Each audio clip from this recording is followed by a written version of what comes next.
All right, we're about to dig into a fundamental lie that your brain tells you. It's one that affects how you see yourself pretty much every single day.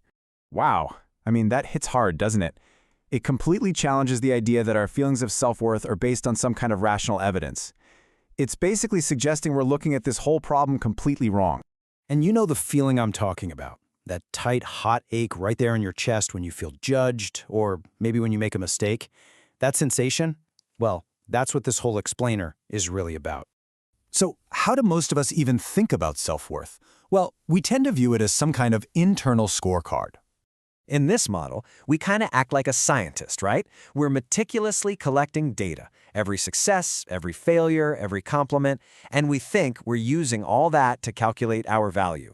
It feels logical, it feels controllable, but, as we're about to see, it's a deeply flawed system. So if that's not how it works, what is your brain actually doing? And that brings us right to the core idea of this explainer. Now look at this contrast. We think our brain is a scientist, rationally looking for accuracy. But the reality? It's a prediction engine, and it is desperately seeking safety. So it isn't collecting impartial data, it's telling a story that it thinks will keep you alive, and most importantly, part of the group. And this is exactly how that story gets built. Your brain just grabs onto these seemingly small negative things. A typo in an email, a weird comment from a coworker, that really awkward silence at lunch, and it weaves them all together into this big, compelling narrative of worthlessness. It's actively looking for proof to support its prediction of social danger. So why? Why does our brain do this? Well, the answer lies in two, let's call them uncomfortable, but totally crucial facts about how our minds are wired. The first fact is that our brain just doesn't treat all information equally. Negative feedback comes in like a wrecking ball. It's loud, it's overwhelming, it's impossible to ignore. Positive feedback, on the other hand, well, that's often just some quiet background noise we barely even notice. You know, there's a scientific name for this. It's called threat salience. And this isn't a bug in your system, it's a feature. It's evolutionary. Our ancestors had to pay very, very close attention to threats, like getting kicked out of the tribe, just to survive. Their brains were built to amplify danger signals, and we've inherited that exact same operating system. Let's try this out right now. Think of a small mistake you made sometime in the last month. Got one? It probably came to mind pretty fast. Okay, now try to remember a small success you had on that exact same day. It's much, much harder, isn't it? That's threat salience in action. Your brain flags the failure as important data and just files the success away as irrelevant. And here's the second fact, and this one is even bigger. That feeling of worthlessness, it isn't a description of your past. It's a prediction about your future social outcomes. Your brain is running a constant simulation. Am I going to be accepted or rejected? And you experience the result of that simulation as your current self-worth. So here's the crucial point. The feeling precedes the facts. You feel worthless first, as a prediction of future rejection, and then your brain scrambles to find facts to justify that feeling. It's completely backward from how we think it works.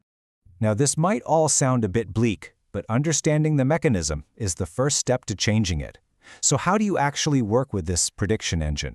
First, let's just get rid of what doesn't work. Trying to fight the feeling with slogans or positive affirmations, it's like yelling at the weather forecast to change the weather. The engine just doesn't respond to that kind of direct command. It's not a thermostat you can just turn up. So what does work? Well, you don't fight the feeling. You change the inputs the prediction engine uses. This isn't about one big aha moment. It's about feeding the engine a steady diet of small, consistent signals that prove its negative predictions are wrong. And this is what that new data looks like. First, reliable acceptance. This means small, consistent signals that you belong. It's not a surprise party, it's the friend who reliably texts you back. It's predictable connection. Second, predictable cooperation. This is about engaging in low-stress teamwork. Think playing a board game, cooking a meal with someone, helping a neighbor. These things send a powerful signal of mutual reliance. And third, repeated competence. This means building small wins in low-stakes situations. Master a new song, perfect a recipe, get better at a video game. Each small success, repeated over time, is a piece of counter-evidence that you feed to your brain's engine.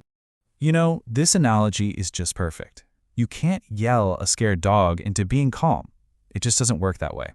But you can retrain its nervous system with calm, patient, and consistent positive reinforcement. Your brain's prediction engine works the same way. It learns from reliable patterns, not from force. Okay, so let's bring this all together into the single most important takeaway from this entire explainer. That ache in your chest, that feeling of worthlessness, it is not an accurate measurement of your value as a person. It's a data point about the predictive state of your ancient, survival-focused brain. It's a forecast, not a fact. So the next time you feel that hot ache in your chest, I want you to ask yourself this. Is this feeling proof?